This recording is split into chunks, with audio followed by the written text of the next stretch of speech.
اور بہت مالدار ہوں جبکہ میری ایک ہی بیٹی ہے، تو کیا میں اپنے مال کا 2/3 حصہ صدقہ کر سکتا ہوں؟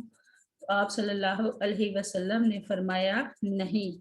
انہوں نے عرض کی کیا میں اس کا نصف صدقہ کر سکتا ہوں؟ آپ صلی اللہ علیہ وسلم نے فرمایا نہیں۔ انہوں نے عرض کی 1/3، تو آپ صلی اللہ علیہ وسلم نے فرمایا ہاں، 1/3 صدقہ کر سکتے ہو، اور 1/3 بھی بہت زیادہ ہے، کیونکہ تم اپنے وارثوں کو دولت مند چھوڑ جاؤ تو یہ اس سے کہیں بہتر ہے کہ تم انہیں فقیر چھوڑ جاؤ اور وہ لوگوں کے سامنے ہاتھ پھیلاتے پھریں۔ سیدنا انس رضی اللہ عنہ بیان کرتے ہیں کہ رسول کریم صلی اللہ علیہ وسلم نے فرمایا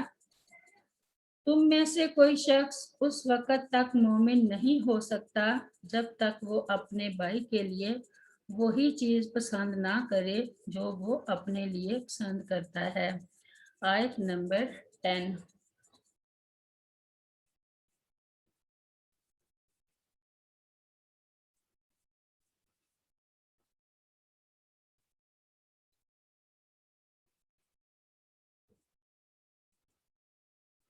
ان الذین بلا شبہ وہ لوگ جو یأکلون کھاتے ہیں اموال الیتامی مال یتیموں کے ظلماً ظلم سے، انما تو بلا شبہ یأکلون وہ کھاتے ہیں یعنی ڈالتے ہیں فی بطونہم اپنے پیٹوں میں نارن آگ وسیصلون اور ان قریب وہ داخل ہوں گے سائرہ دہتی آگ میں۔ اس آیت میں یتیموں کے مال کی حفاظت کی مزید تاکید کی گئی ہے اور بتایا گیا ہے کہ وارث یا ولی یا حاکم کوئی بھی اگر یتیموں کا مال ناجائز طور پر کھاتا ہے تو وہ گویا اپنے پیٹ میں جہنم کی آگ بھرتا ہے اور قیامت کے دن اس کا ٹھکانہ جہنم ہوگا۔ سیدنا ابو ہریرہ رضی اللہ عنہ بیان کرتے ہیں کہ رسول کریم صلی اللہ علیہ وسلم نے فرمایا 7 تباہ کن چیزوں سے اجتناب کرو۔ صحابہ رضی اللہ عنہم نے عرض کی اے اللہ کے رسول صلی اللہ علیہ وسلم وہ کون سی 7 چیزیں ہیں؟ فرمایا اللہ تعالیٰ کے ساتھ شرک کرنا، جادو کرنا، اس نفس کو ناحق قتل کرنا جسے اللہ تعالیٰ نے حرام قرار دیا ہے،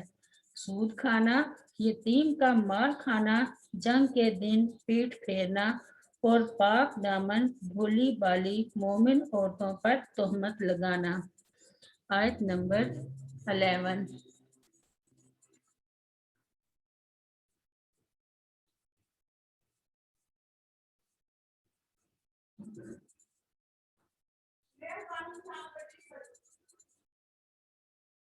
یوصیکم اللہ وصیت کرتا ہے تمہیں اللہ تعالیٰ فی اولادکم تمہاری اولاد کی بابت، للذکر مرد کے لیے ہے، مثل حظ الانثیین 2 عورتوں کے حصے کی، فإن پھر اگر کننا ہوں نساء صرف عورتیں ہی 2 یا فوق زیادہ، فوق اثنتین 2 سے، فلہن تو ان کے لیے ہے ثلث 2/3 ما ترکا اس میں سے جو وہ چھوڑ گیا، وَإِن اور اگر کانت ہو واحداتن ایک ہی لڑکی، فلاحا تو اس کے لیے ہے فلاح نصف آدھا، والے ابویہ اور اس کے ماں باپ کے لیے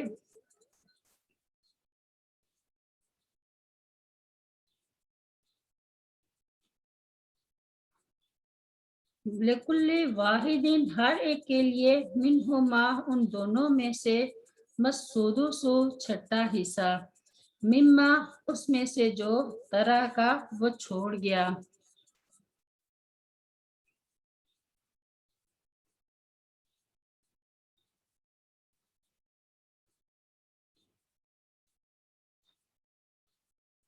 ان کانا اگر ہے لہو اس کی ولد کوئی اولاد،